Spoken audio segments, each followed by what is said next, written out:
तो last episode के and पे हमने देखा था कि डेविल जो होता है वहां पर हमारे हीरो से कहता है कि लड़की अगर तुम्हें ऐसा लगता है कि हीवन से कोई बच नहीं सकता और हीवंस की ही तुम्हें मारनी पड़ी इसे तो तुम गलत समझते हो, ऐसा कुछ भी नहीं है। दुनिया में बहुत सारी ऐसी चीजें जो कि हीवंस के रूल को नहीं मानती और हीवन के रूल से निकल जाती हैं। चलो मैं तुम्हें यहाँ पर एक कहानी सुनाता हूँ और ये कहानी काफी ज्यादा पुराने समय की है। ये मेरी कहानी है, मैं उस समय से इस दुनिया के ऊपर मौजूद हूँ जिस समय से हीवंस हैं। यानी कि हीवंस अगर तुम्हें लगता है कि इन्हें कोई डिफाई नहीं कर सकता तो मैं यहाँ पर इसको डिफाई कर सकता हूँ। यहाँ पर से काफी एंशिएंट पास्ट में मैंने यहाँ पर बहुत सारी ऐसे एराज देखे हैं जिनमें यहाँ पर लोग कहानियां गढ़ते थे, गार्ड्स के बारे में यहाँ पर कहानियां बनाते थे। एक ऐसा कबीला था जो लोग काज एंड इफेक्ट को मानते थे और कुछ ऐसे लोग थे जो कि सिर्फ और सिर्फ एनलाइटमेंट को मानते थे। कुछ ऐसे लोग थे जो कि इंसानों की बलि चढ़ाते थे और जिन्हें लगता था कि इंसानों की बलि चढ़ाकर उन्हें काफी कुछ अच्छा मिल जाएगा और उनके गार्ड्स उनसे खुश हो जाएंगे। कुछ ऐसे लोग थे जो लोग यहाँ पर अपने पर भरोसा रखते थे और किसी चीज के ऊपर वो भरोसा नहीं करते थे। कुछ ऐसे कमीने लोग थे जो लोग यहाँ पर घटिया काम करते थे, बुरे काम करते थे।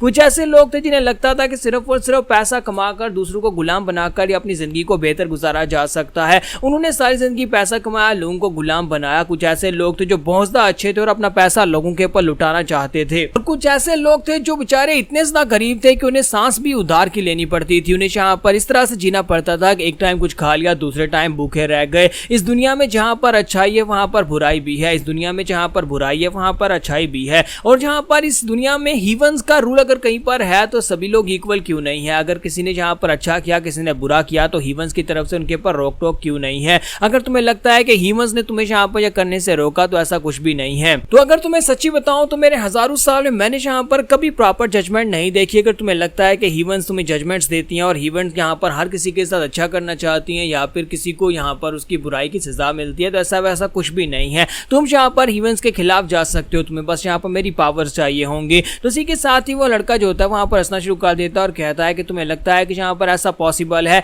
क्या मैं यहाँ पर अब कुछ कर सकता हूँ? मेरी जुबान नहीं है, मेरी आंखें नहीं है, मेरे बाजू कट चुके हैं, मेरी टांगे नहीं है, तो इस तरह मैं यहाँ पर जीकर करूंगा क्या? क्या तुम मुझे एक उम्मीद की किरण देना चाहते हो? तो वो उसे कहता है क्या तुम्हें पावर चाहिए? तो डेविल उससे पूछता है अगर तुम्हें पावर चाहिए तो फिर मैं तुम्हें पावर्स दे सकता हूँ। तो हमारा यंग मास्टर से कहता है हाँ मुझे पावर चाहिए। तो इसी के साथ ही डेविल उसे कहता है अगर तुम्हें पावर्स चाहिए तो बदले में तुम्हें अपनी सोल हमारे हवाले करनी होगी, तुम्हें अपनी सोल को डार्कनेस के हवाले करना होगा। अगर तुम यहाँ पर डार्कनेस के इंसान बनते हो तभी तुम्हें यहाँ पर ये पावर्स मिलेंगी। तो इसी के साथ ही हमारा यंग मास्टर कहता है ठीक है मैं ये करने को तैयार हूं। तो इसी के साथ ही उसे कहता है तो फिर ठीक है, मैं तुम्हें एक बात बता दूं कि हमारी पावर्स लेने के बाद सिर्फ और सिर्फ तुम डार्कनेस के ऊपर रह जाओगे। हाँ तुम इस दुनिया में जहां पर जाओ वहां पर जा सकते हो, तुम हीवंस को डिफाई कर सकते हो, तुम हीवंस के खिलाफ जा सकते हो, लेकिन तुम डार्कनेस के खिलाफ नहीं जा सकते। यंग मास्टर कहता है चाहे कुछ भी हो जाए मुझे ये पावर्स चाहिए, मुझे ये अपॉर्चुनिटी लेनी है और मुझे ये पावर्स हमेशा के लिए चाहिए। तुम अपनी पावर्स मुझे दे दो, फिर चाहे मुझे जहां पर अपनी सोल गिरवी क्यों ना रखवानी पड़े, मैं जहां पर अपनी सोल तुम्हें देने को तैयार हूं, बस मुझे ये पावर्स दे दो। डेविल उसे कहता है ठीक है हम तुम्हें ये पावर्स देने को तैयार है, हम तुम्हें ये मौका देने को तैयार है। तुम इन पावर्स के साथ कुछ भी कर पाओगे, जो तुम चाहे तुम अपनी मन की मर्जी कर सकते हो, तुम जिसे चाहे उसे मार सकते हो, जिसे चाहे उसे बचा सकते हो। तो इसी के साथ ही वो डार्क पावर्स जो होती हैं उसकी बॉडी के अंदर ट्रांसफर होना शुरू हो जाती हैं और इसी के साथ डेविल उसे कहता है कि अब अपनी आंखें खोलो। तो जैसे वो अपनी आंखें खोलता है तो उसकी आंखें वहां पर डेविल की तरह चमक रही होती हैं। तो वो उसे कहता है मेरी तरफ देखो और वहां पर सामने उसके एक बुक पड़ी होती है, साथ उसके पाँव भी निकल आते हैं, यानी कि उसके पाँव और उसकी टांगें निकल आई होती हैं। तो उसे कहता है कि उठकर सामने आ जाओ। वहां पर सामने किताब पड़ी होती है, एक बुक पड़ी होती है। उसे कहता है कि ये एक बहुत ही कमाल का स्क्रिप्चर है, एक ऐसा स्क्रिप्चर एक ऐसे इंसान की स्किन के साथ बनाया गया है जो कि यहाँ पर इंसानों के खिलाफ था। ये इसकी जो बुक के ऊपर जो राइटिंग की गई है वो ऐसे इंसान के ब्लड से की गई है जो कि ह्यूमंस के खिलाफ था। और इस किताब को बाइंड करने के लिए यहाँ पर जिस धागे को इस्तेमाल किया गया वो एक ऐसे इंसान से बनाया गया है जो इंसान इस पूरी अर्थ से नफरत करता था, इस पूरी दुनिया से नफरत करता था। अब जल्दी से इस बुक को उठा लो और इसी बुक से तुम्हें यहाँ पर पावर मिलने वाली है। तो इसी के साथ ही हमारा यंग मास्टर जो होता है वो आगे बढ़ता है, उस बुक को उठा लेता है। तो उसे कहता है कि तुम्हें यहाँ पर बस एक बुक को पढ़ना होगा, इस बुक के साथ तुम्हारा कॉन्ट्रैक्ट हमारे साथ हो जाएगा और तुम्हें यहाँ पर वर्बली कहना पड़ेगा कि तुम यहाँ पर अपनी सोल हमारे हवाले करते हो।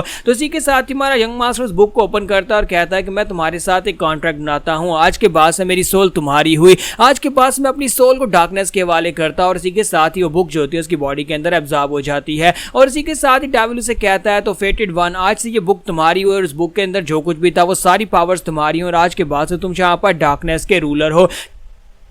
और इस बुक को द बुक ऑफ डेविल कहा जाता है और इस बुक की मदद से तुम्हें जहाँ पर अंतहा पावर मिलने वाली है, एक बहुत ही पावरफुल डार्क पावर जो सिर्फ और सिर्फ तुम्हारी होगी। अब दुनिया में जाओ, जहाँ पर भी इवल है उस सबको निगल जाओ और उसे अपना बना लो। तुम अब जिसके ऊपर भी जाकर तरस खाना चाहते हो तरस खा सकते हो, जिसको मारना चाहते हो उसे जाकर मार सकते हो। तुम्हें ह्यूमंस रोकने वाली नहीं है, कोई तुम्हें इस दुनिया में रोकने वाला नहीं है। आज से अभी से इसी वक्त से तुम यहाँ पर डार्कनेस के अंदर ही सांस लोगे। आज के बाद से सिर्फ और सिर्फ डार्कनेस ही तुम्हारी खुराक होने वाली है और इसी के साथ उसकी पूरी बॉडी वहां पर पूरी तरह से रीबिल्ड हो जाती है। उसकी आंखें भी वापस आ जाती हैं, उसकी जुबान भी वापस आ जाती है और साथ उसके बाजू और टांगे सभी कुछ वापस आ जाता है और साथ ही वो रिग्रेस करने वाला है, क्योंकि अब यहाँ पर डार्कनेस की पावर उसके पास आ चुकी है, बुक ऑफ डेविल उसके पास आ चुकी है और उसकी वजह से अब यहाँ पर वो अपनी आंखें खोलता है तो वो अपने रूम के अंदर होता है। यानी कि लो यांग फैमिली का सीन दिखाया जाता है, लो यांग स्वॉर्ड फैमिली का, जिस फैमिली का ये यंग मास्टर है। तो इसी के साथ ही हमारा हीरो जो होता है अपने बिस्तर के ऊपर अपनी आंखें खोलता है, वो उठकर बैठ जाता है और कहता है ये क्या था, क्या मैंने अभी भी यहाँ पर कोई सपना देखा। फिर साथ ही वो कहता है नहीं, वो सपना कैसे हो सकता था, वो बहुत ज्यादा रियल था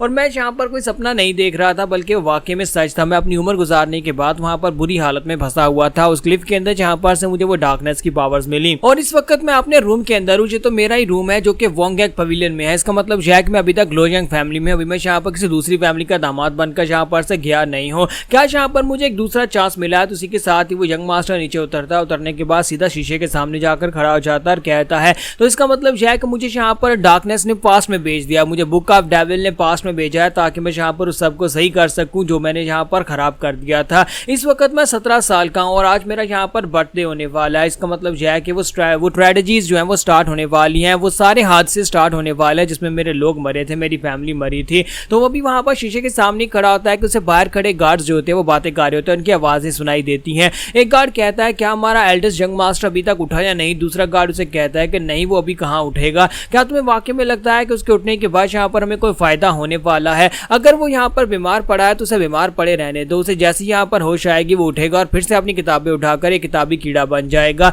हालांकि वो लो यांग फैमिली का यंग मास्टर है, फर्स्ट यंग मास्टर होने के नाते उसे एक मार्शल मास्टर होना चाहिए था ताकि वो फैमिली को लीड कर सके। लेकिन फर्स्ट यंग मास्टर यहाँ पर अगर ऐसा बेकार किताबी कीड़ा निकलेगा तो फिर यहाँ पर हमारे लो यांग स्वॉर्ड फैमिली की हालत तो खराब होनी थी। इस वक्त हमारी फैमिली की हालत इतनी खराब हो चुकी है कि हम लोग यहाँ पर सर उठाकर किसी के सामने खड़े नहीं हो सकते। कहते हैं कि हमारे यंग मास्टर को एक टाइटल दिया गया है, यानी दूसरा गार्ड से कहता है कि हमारे यंग मास्टर को बाहर लोग स्वॉर्डलेस मास्टर का नाम देना शुरू कर दिया है। उसे यहाँ पर उसे टॉन्ट करने के लिए, उसका मजाक उड़ाने के लिए वो लोग उसे स्वॉर्डलेस मास्टर कहने शुरू कर दिए हैं। पहला गार्ड उसे कहता है कि हाँ ये बात वाकई में सच है कि हमारा यंग मास्टर काफी बड़ा जीनियस है और उसने यहाँ पर हमारे एम्पायर के लिए भी काफी कुछ किया है। लेकिन कहते हैं कि लो यांग फैमिली एक मार्शल आर्ट्स की फैमिली है और मार्शल आर्ट्स की फैमिली होने के नाते फर्स्ट यंग मास्टर को एक मार्शल मास्टर होना चाहिए था, ना कि किताबी कीड़ा होना चाहिए था। सिर्फ ज्ञान के साथ यहाँ पर एक फैमिली की प्रेस्टीज नहीं बनाई जा सकती। तुम्हारा यंग मास्टर उनकी बातें सुन रहा था और कहता है कि हालांकि यहाँ पर हमारी फैमिली की टेक्निक इतनी पावरफुल है कि हमने अपनी दीवारों को साउंड प्रूफ बना रखा है, लेकिन इसके बावजूद मैं अपनी डार्कनेस की पावर की मदद से इन लोगों की बातें सुन पा रहा हूँ।